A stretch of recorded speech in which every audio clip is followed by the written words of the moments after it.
There you go. Did I hear that word? Huh? That's a nice word. Bipartisan agreement on prison reform legislation known as the first step. And that's what it is. It's a first step, but it's a very big first step. Today, I'm thrilled to announce my support for this bipartisan bill that will make our community safer and give former inmates a second chance at life after they have served their time.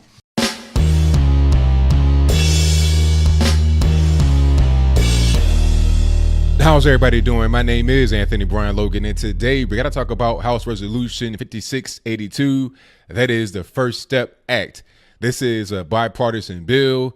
Everybody supports it. Well, not everybody. You know, you got Donald Trump on board. You got most Republicans on board, but some Democrats are not really on board. Your Maxine Waters, your Bobby Rush, your Elijah Cummings, your John Lewis, the list goes on. I'll place a few of them who voted against this in the House earlier this year on the screen before you. It was introduced to the House, I think, in the beginning of May and voted on at the end of May after an amendment. It's been further amended, or there are proposed amendments to further strengthen the bill. These Democrats that were against it said that the original bill did not go far enough. And we'll get to what's in the bill and what it does in a moment. But it said it didn't address any kind of mandatory minimums and stuff like that. So they were against it.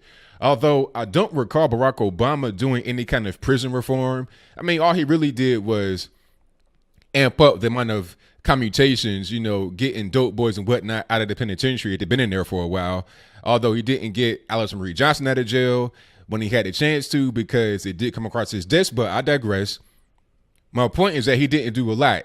He did the commutations, and he also tried to push for banning the box when you're talking about federal employees, although he was not successful. There's a recommendation in the EEOC that says you shouldn't necessarily just totally cast them out of your way because they're a felon, but the box is still there. And that means if you have a felony on your record, they're going to ask you if you have a felony, and you got to check that box there and nay. That's still there. Although they say, like I said, to not have that be the end. And it's not a law. It's only a recommendation. It's a guidance. But let's keep going. This bill is something that Barack Obama could have done, and he didn't do it. But the big bad racist, the bully, the meanie, the white supremacist Donald Trump was the guy that actually was able to get it done, along with the House and the Senate. Let's look at the bill and see what's in it. This is from the firststepact.org, and everything I'm talking about will be in the box below if you want to read it for yourself. Some of the First Step Act's prison reforms: bans the shackling of pregnant and postpartum women, ensures people are placed in facilities within 500 driving miles from their families, creates an earned time credit system that allows people to earn 10 days of credit for every 30 days of programming, and shorten their time in prison to be served instead of halfway houses, home confinement, or on community supervision. So what that means is you're able to earn much more good time. You know, I know guys in jail, they talk about good time and stuff like that. This allows them to earn much more. So that's a good thing. Rather than having it, be sent out and still be locked up, you can just be sent out and be free. Compels the BOP, that's the Federal Bureau of Prisons, to match individual needs to programs, training, and services so that men and women can return home job ready. Provides an ID card for every person when they are released. So this whole thing about, you can't vote because you don't have an ID, it costs too much. They'll give you one for free when you're released from the penitentiary. So I'm not really trying to hear this whole thing about, I can't vote because I don't have no ID. That kills the whole thing about voter suppression and whatnot. They're trying to link against Brian Kemp and George and other people, but let's keep going. Brings home 4,000 people immediately due to retroactive good time credits. Like I was talking about earlier, people getting their good time in prison. This allows for a lot of people who are eligible to have good time retroactively applied. They can come home right now. So 4,000 people being sent free. Who's going to really be against that unless you're talking about a very violent criminal that shouldn't be out? The First Step Act's sentencing reforms. Number one, free judges from handing down disproportionate sentencing, i.e. 924C stacking. I'm not sure what the stacking is. I think that's when you get enhancements and stuff like that. When you're talking about the federal penitentiary, when you get crime on top of crime and it extends your sentence, that might be what that is. Number 2, lower lifetime mandatory minimum sentences for people with prior nonviolent drug felony convictions to 25 years and reduce 20-year mandatory minimum sentences to similar offenses to 15 years. Apply the Fair Sentencing Act of 2010, which reduces the disparity between cocaine and crack-related offenses retroactively. So this goes back to, the Clinton crime bill. This goes back to the late 80s, early 90s, when crack was treated differently than cocaine because of the out-of-control crime. That is no longer the case. So we can go ahead and get rid of that right now and have more fair sentencing between the two drugs, which are really the same. Number 4, expand exceptions to the application of mandatory minimum sentences to more people with criminal histories.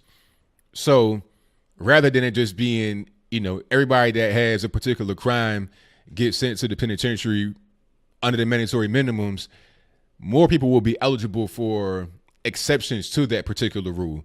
So the mandatory minimum is not so mandatory all the time. So that's bipartisan. It has support on both sides. Now, I wonder if the media is going to give the Trump administration credit for this, because like I said, this could have been done under Barack Obama. This could have been done at a certain point in the whole 8 years he was in office, but it did not get done. Why is that? I don't really know.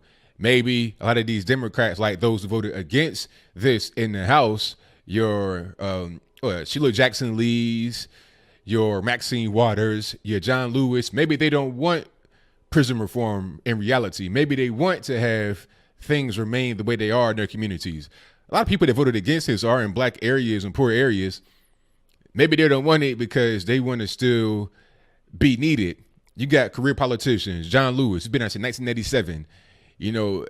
That's over 30 years, 31 years now. That area has been a ghetto for a long time.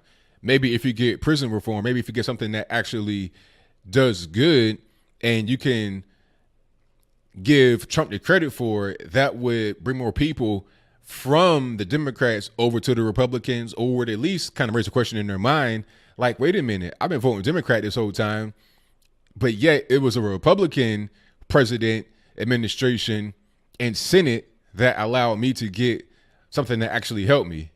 If not me, then maybe my cousin, my grandma, or somebody that's in jail, they're able to come home early. They're able to get a lesser sentence retroactively. Maybe y'all think twice about this whole Democrat thing, and that could be a pattern that exhibits itself all over the country. I don't really know. I'm just kind of throwing ideas out there because I don't see how anybody would be against it. If you have overwhelming support from the Republican Party for a thing that's going to actually get people lesser time in prison, this should be a thing that everybody is on board with, especially the Democrats. It's weird how when things like this are passed, it usually comes at the hands of Republicans, and the Democrats seem to be against it. Civil rights was the same way. A lot of people think that Democrats were responsible for civil rights being passed. Yes, you had a Democrat president in there when it was passed. That was LBJ. But without Republicans, it wouldn't have happened. Democrats were more against civil rights than Republicans were. It seems as if Republicans are always on the right side of history, but you have Democrats in academia that like to rewrite history for some reason. I don't really know. Maybe it's because they want to keep themselves in power. I don't know what it is, but at the end of the day, as I close, I think that this is great. This is a great thing for Americans. I'm a guy that believes that if you did the crime, do the time.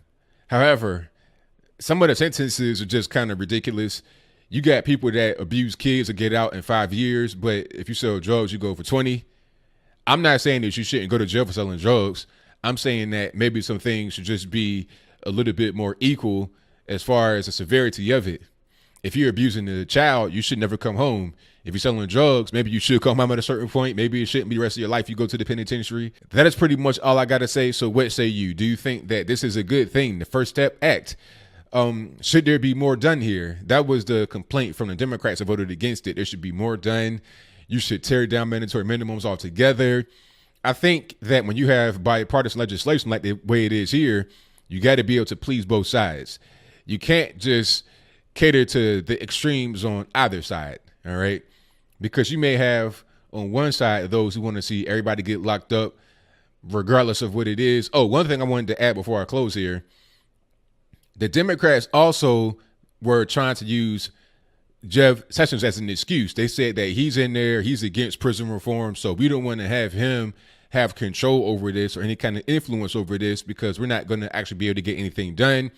But now Sessions is gone, and miraculously, this comes back up after being in the Senate for about 5 months. So what's the excuse now? There is no excuse. You can't be trying to obstruct this because you're getting a lot of what you want. You may not get all of what you want, but back to what I was saying about compromise. You're not going to get everything you want because some people on the extreme left are going to say, just basically let everybody out of jail, no prisons, no walls or whatever. The extremes on the opposite side may say, lock everybody up, regardless of what it is, 20 years for a joint in your car, meet right in the middle. And I think that is where the majority of both sides would like to be. But whatever your comments are, please let me know in the comments.